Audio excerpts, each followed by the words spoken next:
12 मार्च जब सारे देश में इलेक्टोरल बॉन्ड को लेकर काफी हंगामा छाई हुआ था। ये खबर ये कि इलेक्टोरल बॉन्ड का डेटा सामने आ गया है। ऑपोजिशन पार्टी से लेकर मेन स्ट्रीम मीडिया में एक डर बैठा के रखे हुए थे कि क्या कुछ होगा, किसका नाम पहले आएगा, कौन किसको किसने पैसा दिया। तभी मोदी जी ने एक मास्टर स्ट्रोक लेते हैं और सीए कानून जो पिछले 4 साल से पेंडिंग था उसको फाइनली इम्प्लीमेंट कर देते हैं।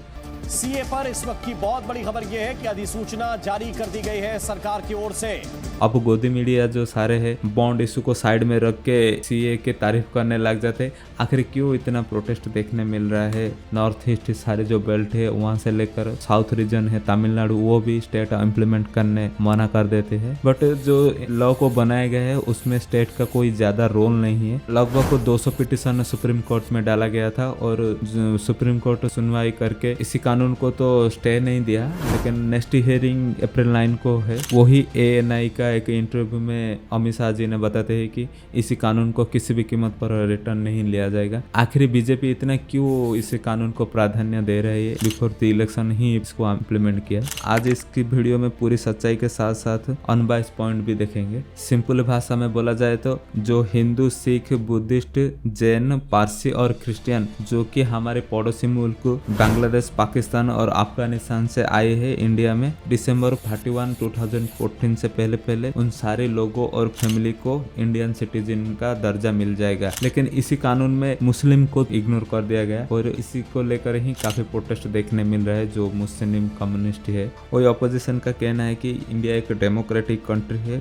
सदियों में हमारा जो चले आ रहा है प्रथा वसुंधैव कुटुंबकम, उसको इग्नोर करके बीजेपी रिलीजन बेसिस पर इंडिया को डिवाइड करना चाहते हैं। और इसी वीडियो में हमें पूरी डिटेल के साथ पूरी एनालिसिस करेंगे। मैं गारंटी देता हूँ कि इसी वीडियो के लास्ट तक आपको पूरी सीए के बारे में पूरी हिस्ट्री और आगे क्या होगा पूरी डिटेल पता चल जाएगा। पहले होने वाले पॉलिटिक्स को इसमें साइड में रखे, पहले ये क्या कुछ बदलाव किया गया है उसके बारे में थोड़ी बात करेंगे। उसके बाद हम पॉलिटिक्स के बारे में भी बात करेंगे। ये कहानी क्या है, मैं आपको थोड़ी पीछे नहीं चलते हो। जब 1950 में देश संविधान इम्प्लीमेंट हुआ था उसी टाइम सारे पीपल को इंडिया का सिटीजन दर्जा मिल गया था जो उसी टाइम इंडिया में थे। लेकिन वहाँ पर कुछ भी प्रोविजन ऐड नहीं किया गया था कि कैसे दूसरे मुल्क के लोग को इंडिया का सिटीजन ले सकते हैं। वही आगे चल के 1955 में गवर्नमेंट एक अमेंडमेंट इंट्रोड्यूस करके जो प्रोविजन काफ़ी छूट गया था उसको न्यू ऐड करके, जैसे कि इंडिया में कभी भी डुअल सिटीजनशिप अलाउ नहीं होगा। जो दूसरे मुल्क के कोई इंडिया का सिटीजनशिप लेना चाहता है तो कम से कम इंडिया में 7 ईयर तक रहना पड़ेगा, उसके बाद वो एलिजिबल होगा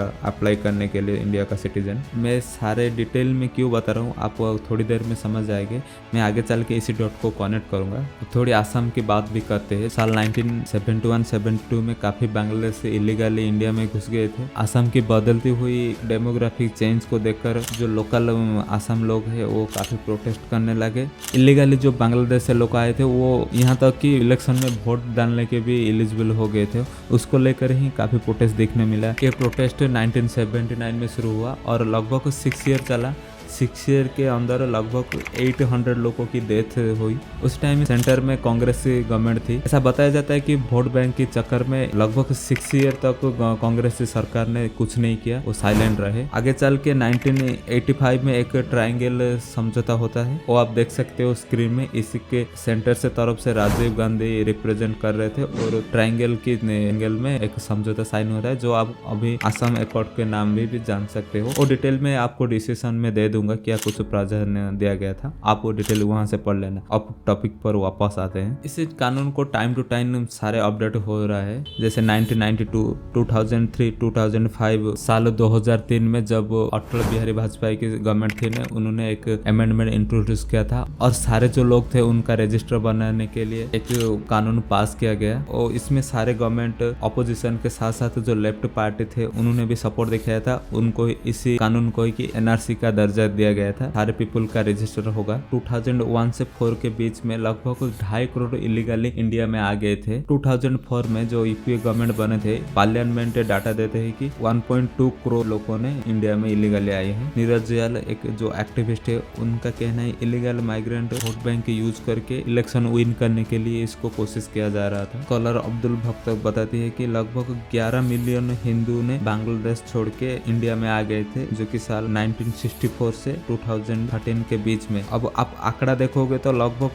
2.3 लाख पर ईयर होता है, जो कि काफी बड़ा नंबर है। उसका मेन रीजन है कि जो बांग्लादेश में हिंदू को रिलीजन में बहुत दिक्कत का सामना करना पड़ रहा था, इसलिए वो इलीगली इंडिया में आ रहे थे। पाकिस्तान और अफगानिस्तान में कोई डाटा नहीं है, लेकिन एक रिपोर्ट का माने तो लगभग 5000 रिफ्यूजी है जो इंडिया को आ गए थे और उनको धर्म परिवर्तन करने के लिए मजबूर किया गया था। सो डिटेल में देखे तो बीजेपी गवर्नमेंट ने कुछ भी न्यू और कुछ भी मास्टर स्ट्रोक नहीं किया था, जो कानून था उसको बदलाव करके न्यू अप्लाई कर रहा था। और बीजेपी तो जानते हो कितना हाइप बना दे है। लेकिन एक जो पॉइंट है, मुस्लिम को इस लॉ से क्यों बाहर किया गया, मैं आपका ओपिनियन जानना चाहता हूँ। कमेंट बॉक्स में आप लिखिए, # ओपिनियन देके आप डिटेल में अपना राय लिख सकते हैं। ये तो रही बैकग्राउंड और डिटेल की बात। अब हम देखते हैं पॉलिटिकली कितना बेनिफिट होगा बीजेपी को आने वाले जो लोकसभा इलेक्शन है उनके तरफ से। नो डाउट इसमें बीजेपी को काफी हेल्प होगा आने वाले जो इलेक्शन है। जो वेस्ट बंगाल और आसाम में काफी वोट बैंक है, जो इलीगल इमिग्रेंट है, उनसे काफी मदद मिलेगा बीजेपी को वेस्ट बंगाल में विन होने के लिए। 2014 जनरल में इलेक्शन मैनिफेस्टो में बीजेपी ने प्रॉमिस किया था कि हर एक इलीगल इमिग्रेंट को अपना नेचुरल होम मिलेगा। जो सारे हिंदू है उनको, मुस्लिम को सारे वो डिपोर्ट कर देंगे।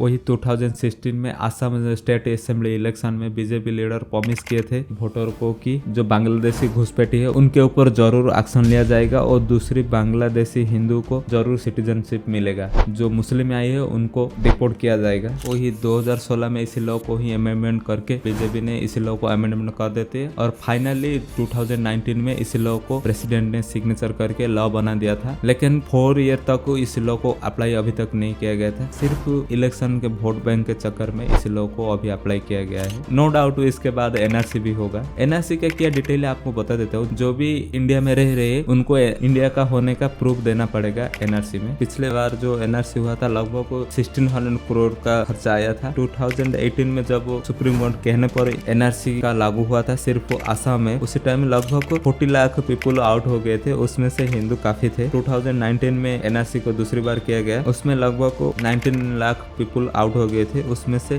12 लाख सिर्फ हिंदू ही थे। ये डाटा है लास्ट टाइम जब एनआरसी हुआ था। नो डाउट जब सीएए अप्लाई होगा उसके बाद फिर से एनआरसी होगा और इसमें कोई भी दो राय नहीं है, काफी लोग भी छूटने वाला है। और इसी डर को लेकर ही काफी प्रोटेस्ट देखने मिल रहा है शाहीनबाग से लेकर असम में। जाहिर सी क्वेश्चन है कि जो श्रीलंका में जो हिंदू है उनका कोई प्रिविजन नहीं है, और तिब्बत में जो बुद्धिस्ट है उन रिफ्यूजी है उनका कोई डिटेल नहीं लिखा गया है इसमें। म्यांमार बेल्ट में रहते हैं रोहिंग्या मुस्लिम, उनके बारे में कुछ क्यों नहीं लिखा गया। ये काफी पॉइंट है जो इसी लॉ को डाउनग्रेड देता है। नजर करने की बात है कि जो काफी बंगाल में इससे जो पीपल आउट हो गए थे उसके कारण एनआरसी को लास्ट स्टेज में आके बीजेपी गवर्नमेंट ने उसको हाथ खींच लेती है और 19 नवंबर अमित शाह डिक्लेयर कर देती है जो एनआरसी होगा अब पूरे देश में लागू होगा। पहले सीए होने के बाद फिर से एनआरसी आएगा और काफी हंगामा देखने मिलेगा। अब रहे 9 अप्रैल के बाद गवर्नमेंट ने क्या रीजन देते हैं सुप्रीम कोर्ट को, ये कानून लागू होगा या नहीं होगा, और 9 अप्रैल के बाद ही पता चलेगा। वीडियो को लाइक कर देना, चैनल को सब्सक्राइब कर देना जो भी पहली बार देख रहे हो। Thank you.